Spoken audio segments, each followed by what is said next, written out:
Selamat datang dan kembali lagi di channel kita, tempat kita membedah tuntas pertarungan taktis para raksasa Eropa dengan kesoktahuan gua.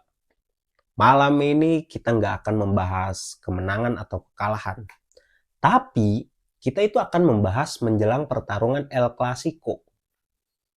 Bro, ini bukan cuma sekedar kemenangan, bukan cuma sekedar kekalahan, dan bukan cuma sekedar pertandingan. Ini adalah pertarungan taktis antara dua pelatih jenius generasi baru dan generasi lama. Xabi Alonso dari kubu Real Madrid dan Hansi Flick di kubu Barcelona, plus ada duel superstar di lini serang yang bikin kita semuanya bakalan melongo gitu. Bakalan ya mangling. Madrid itu sudah punya Kylian Mbappe dan Barcelona itu berhasil meminjam siapa? Marcus Rashford dari Manchester United. Oke. Nah, kondisi klasemen saat ini itu sangat ketat. Sangat ketat. Madrid itu memimpin dengan 24 poin ya. 24 poin kalau nggak salah dia. Sementara Barcelona itu di bawahnya Real Madrid menempel ketat di posisi kedua dengan 22 poin kalau nggak salah. Emang ceknya cuma 2 poin doang. Siapa yang akan memimpin La Liga setelah pekan ke-10 ini? Kita bedah total ya. Mulai dari kekuatan Madrid sebagai tuan rumah. Oke, siapkan kopi kalian, kita gas ke segmen pertama. Gue akan bahas 4 segmen ya. 4 segmen. Kita akan bedah dengan 4 segmen. Dan kalian coba dengarkan siap-siap lah.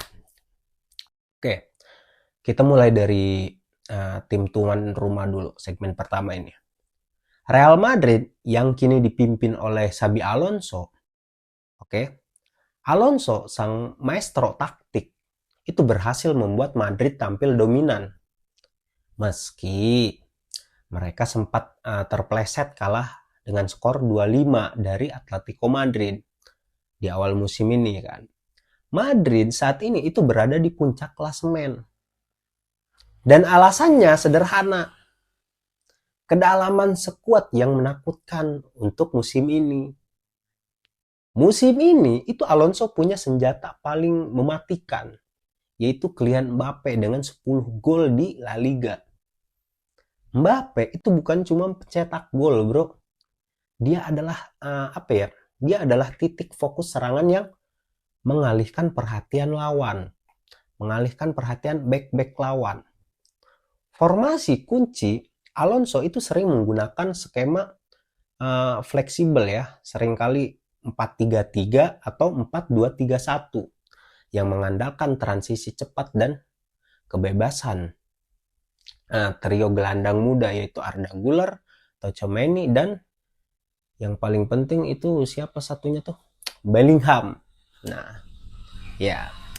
Bellingham itu sebagai nomor 10 palsu akan menjadi kunci untuk pembuka pertahanan Barcelona yang rapat itu. Kekuatan Madrid, kita bahas kekuatan sekarang ya. Kekuatan Madrid yang pertama itu Trisula Maut. Kombinasi kecepatan Vinicius, ketajaman Mbappe, dan finishing Rodrigo atau enggak si Brahim Diaz ya. Itu yang diyakini itu sebagai Trisula termahal dan tercepat di dunia untuk saat ini. Dan ini adalah senjata utama Xabi Alonso. Itu yang pertama. Yang kedua itu kehadiran Alexander Arnold. Alonso itu merekrut TAA Alexander Arnold di musim panas ini untuk memberikan memberikan dimensi crossing dan playmaking ya. Pokoknya crossing dan playmaking dari posisi bek kanan. Dan ini akan menjadi masalah besar buat Balde atau bek kiri Barca gitu. Kalau nggak Balde ya Gerard Martin gitu. Itu yang kedua. Yang ketiga itu kestabilan. Kestabilan pertahanan. Ya meskipun kebobolan 9-0, 9 gol maksudnya, termasuk 5 dari Atletico, bek tengah seperti Eder Militao dan Hudson itu sangat solid, bro. Sangat solid. Oke? Kalau tadi kita bahas kekuatan Madrid, sekarang kita bahas kelemahannya. Tadi kan kekuatannya, sekarang kita bahas kelemahannya. Satu-satunya kelemahan Real Madrid adalah yaitu potensi kelelahan di lini tengah menurut gua. Rotasi itu memang dilakukan. Tapi Arda Güler dan Tchouaméni itu selalu bermain di level tertinggi. Jika kini tengah Barca yang dipimpin oleh Pedri bisa menekan sejak awal, gelandang Madrid bisa terancam, bro. Madrid bermain di Bernabeu, yang seharusnya menjadi keuntungan besar, kan? Tetapi mereka gagal clean sheet di 5 Klasiko terakhir. Bukan 5, bahkan 7 kali ya, 7 El Clasico terakhir. Pertahanan mereka tetap rentan. Oke, Madrid sudah kita bahas ya. Sekarang kita pindah ke Barcelona. Melihat strategi Hansi Flick buat meredam Galacticos baru ini. Sekarang kita beralih ke segmen kedua, yaitu pindah ke kubu Catalonia. Oke. Barcelona di bawah asuhannya Hansi Flick itu tampil sangat agresif. Ya meskipun baru kalah sekali di La Liga, itu pun dibantai Sevilla dengan skor 4-1 dan kini berada di urutan kedua, di posisi kedua dengan 22 poin. Hansi Flick itu telah membawa filosofi sepak bola vertikal dan intensitas tinggi ala negaranya dia, yaitu Jerman. Barca itu adalah tim paling produktif kedua, 24 gol. Hanya kalah dari rival yang akan dilawannya, yaitu Real Madrid. Dan kebobolan 10 gol. Hansi Flick itu tidak main-main, bro. Dia merekrut pemain yang fit dengan skemanya. Meminjam Marcus Rashford dari Manchester United. Kehadiran Rashford yang cepat dan direct yang sangat cocok buat buat menjalankan pressing dan serangan balik cepat ala Flick gitu. Formasi kunci Hansi Flick itu sering menggunakan skema 4-3-3 atau 4-2-3-1, mirip dengan Xabi Alonso, dengan fokus pada pressing tinggi dari para gelandang, yaitu Pedri, Fermin, dan Frenkie de Jong. Ya kalau main Frenkie de Jong, kalau nggak main ya paling Casado, kalau nggak Bernal gitu. Dan trio ini adalah jantung serangan Barca yang harus bisa mengamankan duel melawan Jude Bellingham dan kawan-kawan. Oke, kalau tadi kita bahas kekuatan Madrid, sekarang kita bahas kekuatannya Barcelona. Pertama, Lamine Yamal sang anak ajaib. Lamine Yamal yang berusia 18 tahun itu adalah winger kanan terbaik Barcelona untuk musim ini. Dengan kecepatan dan dribbling yang merepotkan. Oke. Duelnya itu melawan bek baru Real Madrid, yaitu Carreras, yang akan menjadi kunci yang akan menjadi kunci utama pertandingan kali ini. Itu yang pertama. Yang kedua, itu kreativitas di tengah. Trio Pedri, De Jong, dan Fermin Lopez ya, dengan backupnya Casado atau Bernal, itu harus lebih agresif dan energik dari musim lalu. Gitu. Mereka itu harus mendominasi position untuk meredam kecepatan Real Madrid, kecepatan pemain-pemainnya Real Madrid seperti Vinicius, Bellingham, apalagi Mbappe. Itu yang kedua. Yang ketiga itu ketajaman Rashford. Peminjaman Marcus Rashford itu memberikan alternatif finishing di sisi kiri. Jika Vinicius dan Mbappe sibuk di depan, Marcus Rashford bisa menjadi surprise attack yang mematikan. Nah, itu. Oke, sekarang kita beralih ke apa ya?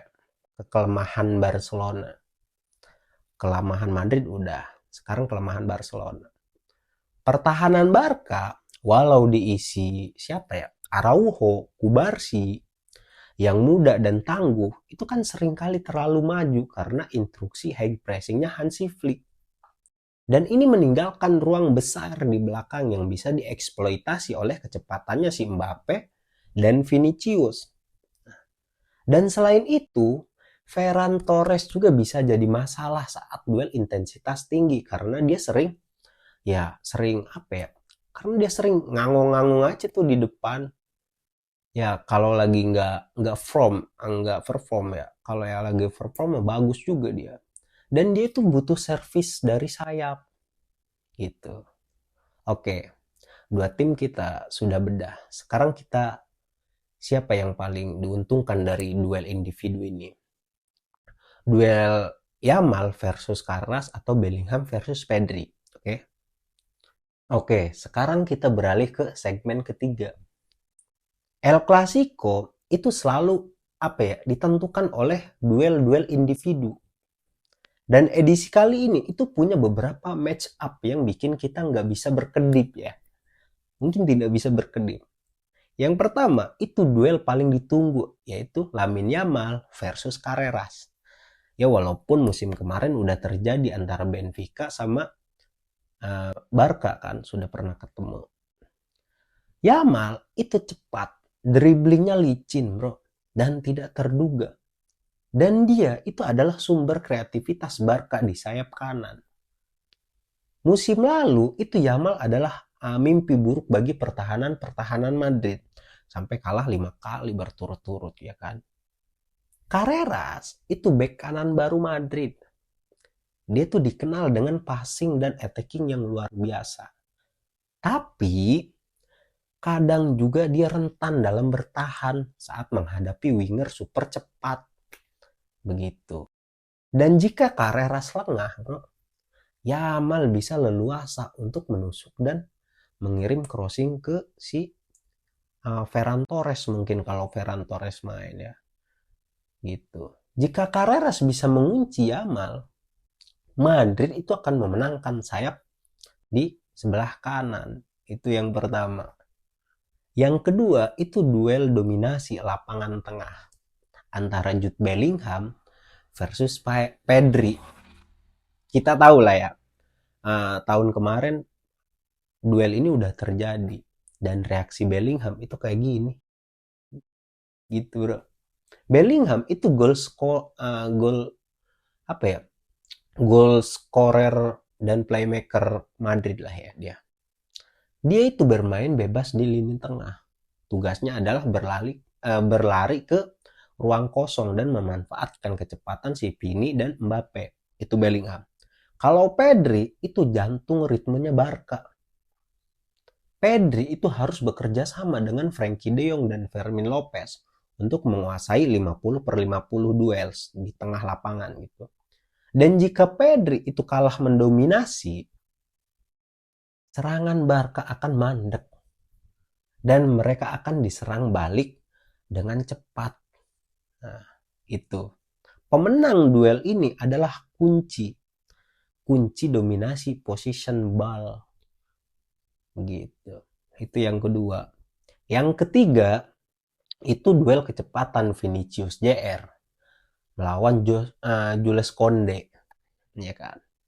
Vinicius itu winger kiri Madrid yang sangat direct dan mematikan ya kan. Koundé itu bek kanan Barca. Koundé itu harus menggunakan apa ya, fisik dan timing yang sempurna buat menghentikan si Vinicius itu. Koundé itu harus fit 100% untuk menahan larinya si Vinicius Junior ini. Jika Vini itu lolos, Barca akan dalam masalah besar, bro. Vini lolos, ya udah kalau nggak shoot ya paling diumpan ke si Mbappe. Dan jangan lupakan juga, bro, super sub yang bisa mengubah jalannya pertandingan dari kedua tim. Kalau di Madrid ada Endrick mungkin, Ya kan, ada Kamavinga, ada si Garcia itu.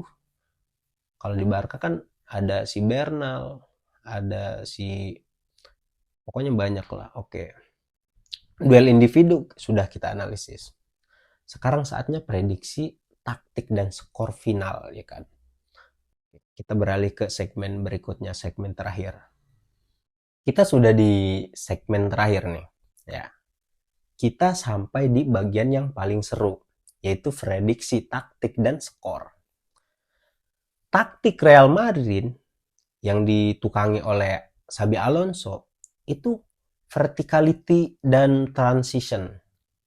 Alonso itu akan menginstruksikan Madrid untuk menyerahkan sedikit position ball kepada Barca di awal pertandingan, dengar, di awal pertandingan. Menurut gua, mereka itu akan fokus pada pertahanan yang rapat. Mungkin dengan siapa ya? Dengan pemain tengahnya Tchouaméni dan Arda Güler sebagai pivot defensif dan menunggu kesalahan high pressingnya Barcelona gitu. Begitu bola direbut, Alonso akan langsung mengaktifkan serangan balik super cepat Vinicius dan Mbappe. Nah, gitu. Vinicius dan Mbappe itu akan langsung ngacir ke depan, lari ke depan, diumpan oleh long pass akurat dari Tchouaméni atau Alexander Arnold mungkin kalau main, atau throw-ball-nya dari Bellingham. Nah, itu Madrid itu akan memaksimalkan set piece dan duel udara. Itu taktik Barcelona yang ditukangi oleh Hansi Flick, high pressing dan position dominance. Flick itu tahu betul kalau Real Madrid itu sangat cepat dalam transisi. Ya, Barca itu wajib menguasai bola dan menjalankan counter pressing yang sangat brutal saat bola hilang. Oke. Kunci Flick itu adalah mengunci Bellingham di tengah lapangan dengan penjagaan ketat dari Pedri, Gavi cedera, dari Pedri, Fermin atau De Jong, ya kan? Dan meminta Ronald Araujo untuk selalu siap mengcover ruang kosong di belakang Konde atau Balde. Serangan akan difokuskan pada isolasi Lamine Yamal melawan siapa itu? Carreras, ya. Dan memaksa bukan Lewandowski, siapa namanya, si Ferran Torres itu lebih banyak bergerak untuk membuka ruang. Begitu. Kesimpulan taktis ini adalah pertarungan antara kontrol Barca melawan kecepatannya Real Madrid. Tim yang paling sedikit melakukan kesalahan di sepertiga akhir itu akan menjadi pemenangnya. Nah, ya, itu menurut gua. Prediksi skor akhir menurut gua itu kalau kita melihat hype dan kualitas serangan dari kedua tim serta fakta bahwa kedua tim itu rentan kebobolan, ini akan menjadi pertandingan dengan banyak gol. Kalau menurut gua ya. Nggak tahu kalau menurut kalian ya. Real Madrid itu punya keunggulan main di Bernabeu dan kecepatan mematikan Mbappe dan Vinicius. Oke, Madrid. Barcelona itu punya keunggulan chemistry di lini tengah, yaitu Pedri, De Jong, dan Fermin Lopez. Kalau ada Olmo, kalau nggak cedera mungkin Olmo. Dan motivasi untuk menyalip Real Madrid juga itu dari Barca. Kalau gua memprediksi pertandingan ini itu akan berakhir dengan skor ketat. Real Madrid 3, Barcelona 2. Ya walaupun gua fans Barca sih. Cuman kalau kita melihat kualitas musim ini, kecepatan Mbappe dan Bellingham di momen-momen krusial itu akan menjadi pembeda gitu. Mungkin itu dia bedah total El Clasico pertama musim ini. Menurut kalian apakah prediksi skor 3-2 ini akan akurat atau Barcelona akan membalas dendam kok membalas dendam? Enggak lah. Maksudnya Madrid akan membalas dendam di Bernabeu. Tulis prediksi skor dan pencetak gol pertama kalian di kolom komentar, dan jangan lupa like video ini, share ke teman-teman kalian, dan subscribe biar nggak ketinggalan update bola dari gua dengan kesoktahuannya gua. Oke, ciao.